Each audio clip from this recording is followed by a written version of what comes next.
ত্ৰিপুৰাত থকা এগৰাকী মহিলা উদ্যোগী লাভলী বৰুৱা।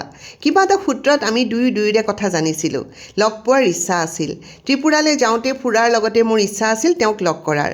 একেবাৰে ভিতৰুৱা গাঁও, যিবোৰ গাঁৱত নেটৱৰ্ক পোৱাও জটিল, তাত তেওঁ গাঁওবাসীৰ লগত কামত ব্যস্ত থাকে। গতিকে তেওঁ মোক গাঁৱলৈকে মাতি পঠালে। তেওঁ ক'লে, আপুনি ভাল পাব, আহক।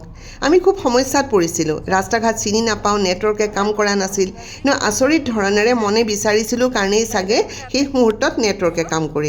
ৰাস্তা ঘাট একেবাৰে ঠেক। আমাৰ গাড়ীখন সোমোৱাটো যথেষ্ট সমস্যা হৈছিল। লাভলী বৰুৱা, আপোনাৰ কথা মই শুনি আছোঁ ব্লকিৰ পৰা, ইমান দিনৰ পৰা আজি লাষ্ট 3 yearsৰ পৰা মোক থেংক ইউ ছ' মাছ। আৰু সকলোতকৈ ভাল লাগিছে অসমৰ এগৰাকী মহিলা ন, ইমান ভিতৰত গাঁৱত আমি গাড়ীখন সোমোৱা বুলি চিন্তা কৰিছিলোঁ।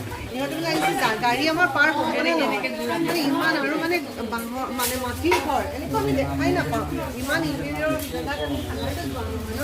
এনেকুৱা এটা অঞ্চলত এগৰাকী অসমীয়া মহিলাই ইয়াত থাকি কাম কৰি আছে। সঁচাই আমাৰ ভাল লাগিছে যে ত্ৰিপুৰা ট্ৰিপত আহি পেলাই আমি এগৰাকী অসমীয়া মহিলাৰ এনেকুৱা এটা কাম পাইছোঁ আৰু ইমান এটা মিঠা উপহাৰ। সেইটো কাৰণে মোৰ কাৰণে এইটোতো ডাঙৰ গিফ্ট হয় আৰু এইটো আপোনাৰ ডাঙৰ গিফ্ট পাই গ'লোঁ। ভাল লগা বুলি কোৱাৰ কাৰণে বেছি মই চিন্তা কৰিছোঁ আপোনালোকে ফ্লাইটত যাব নহয়, কেনেকৈ লৈ যাব তাকে চিন্তা কৰিছোঁ। এইটো হাতত মই লৈ যাব পাৰিম। এইটো মোৰ ড্ৰয়িং ৰুমত দেখা পাব সকলোৱে।